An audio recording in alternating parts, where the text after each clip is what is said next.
क्या आप जानते हैं एक नबी ऐसे भी थे जो एक बड़ी मछली के पेट में जिंदा रहे? अंधेरा ही अंधेरा, समंदर की गहराई और एक दर्द भरी दुआ। ये वाकया है अल्लाह के नबी यूनुस अलैहिस्सलाम का। अल्लाह ने उन्हें अपनी कौम को सीधा रास्ता दिखाने के लिए भेजा था। हजरत यूनुस ने अपनी कौम को बार बार समझाया कि सिर्फ एक अल्लाह की इबादत करो, लेकिन लोग इनकार करते रहे। जब कौम ने मुसलसल नाफरमानी की तो हजरत यूनुस बहुत गमगीन हुए और अपनी बस्ती छोड़कर रवाना हो गए।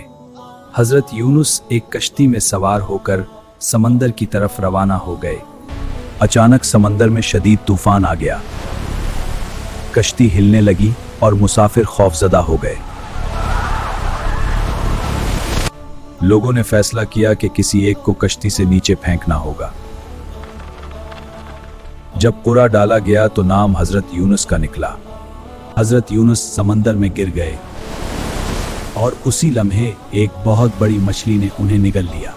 अब हजरत यूनुस मछली के पेट में थे।